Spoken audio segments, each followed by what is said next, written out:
Hey, okay, this is this is Naomi Wolf again. I'm recreating my live stream of my latest essay, Rock of Ages, Hanukkah, Christmas, and the Actual Miracle.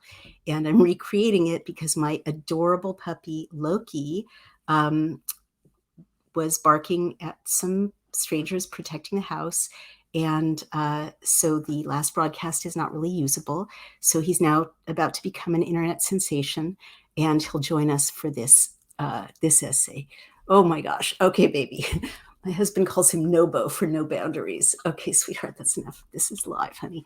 All right. It's called Hanukkah, Christmas, and the Actual Miracle. And those of you who tuned in to the last version, please bear with me. This is the Loki version. I lit candles tonight for the first night of Hanukkah with my Irish Catholic husband standing nearby. He proudly mentioned the shamash, the guardian candle that protects all the others. I've been doing research, he said, and I took that as a gift. My aunt, who is a rabbi, lit candles of her own, and we joined her in California via Zoom. Seeing her lovely face in the candlelight, I was happy to notice the resemblance with and to remember my formidable departed grandma, Dr. Faye Goldman.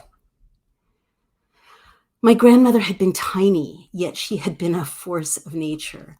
A professor of sociology far before her time, a defender of civil rights, an advocate for the rights of immigrant women, of farm workers in her local community. Her fierce belief in civil liberties and her disdain for bullies are always with me. Her spirit is present in me. Yes, I feel it. It keeps me from ever letting the flag of her principles, our principles, droop in the dust. Grandma Faye is watching. My grandmother's face is traceable now in the faces of the women on that side of the family. The lovely hooded eyes, the high cheekbones, the sensitive bow mouths like the mouths of starlets in the 1920s, the beautiful teeth. There have been at least 5 generations of these beauties, from the winding roads of Odessa to America, Chicago to San Francisco to Sebastopol. My cousin R, I'll call her R, is the latest iteration of the beauty that descends from my great-grandmother's side. The Cupid-like lips, the merry brown eyes, the high cheekbones, unmistakable. The lineage lives from the past into the present. But it was not just the lovely women of part of my family, the part of my family that is still in communication with me, that celebrated the first night of Hanukkah. My Greek Orthodox stepson had celebrated with us earlier too. Our celebration was unorthodox. We'd had a non-kosher feast of blue crabs and easy peel shrimp and garlic and lemon-soaked mussels, all dumped out on paper sheets on tabletops in a little family-owned hole-in-the-wall restaurant in Somerville, Massachusetts. The restaurant was called the Happy Crab. Not happy anymore, remarked my husband, as he broke one open with the nutcrackers that were provided for just that purpose. I came home after this feast to light the first candle and to sing Rock of Ages. True love, I think, leads you to open your arms to every important memory of your beloveds and to say, I don't really get it perhaps, but I will cherish this along with you. My husband's mom, a nurse, made Cornish game hens for their Christmas every year, coated in bacon, basted in white wine. My husband makes these as well to remember her and to remember his own deceased father, his own now deceased father, who worked 365 days a year, not on Christmas Day, managing his own donut shop. I, a Jewish lady who does not understand Christmas or Cornish game hens, open my arms to these memories of my husband's because love. Cornish game hens, Christmas, it is delicious. When I have prepared Christmases for my husband, he really enjoys them because I have no idea what to do. On Christmas Day, half jokingly, I call myself Mindy, Santa's Jewish helper. I decorate a brightly lit little tree and adorn our home with candy canes and ply Brian with butter cookies. My puppy's eating my desk. And ply Brian with butter cookies and encourage his naps formerly with our elderly dog, Mushroom, now sadly departed, and now with our new puppy, because what do I know? Honey, don't eat the desk. My image of Christmas is from movies and from Hallmark cards. I don't understand what is supposed to happen after the presents are all opened. I don't get the rhythms or cadences of it at all. For my own part, before Christmas arrives, I set up the menorah, I dig out my deceased father's recipe for latkes, a recipe that descended in turn from my father's mother, Rose, or Risa in Yiddish, now sadly also deceased, a woman who was born in a humble wooden house in Sighet, Romania in the early 20th century, in a world that no longer exists. The whole world she knew before she came to this country was an Orthodox Jewish one. She kept a holy Sabbath every Friday and every Friday night and every Saturday of her life. Latkes, says my husband, whose surname is one of the oldest in Ireland.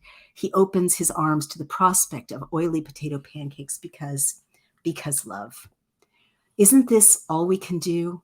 Witness and embrace one another. Isn't that all it really means to have a season of lights? Maybe no one alone is right. Maybe no one alone has the whole story. Maybe the whole story is too big for any one narrator to grasp it. The Maccabees, witnessing their miracle, do not have the only miracle in the world.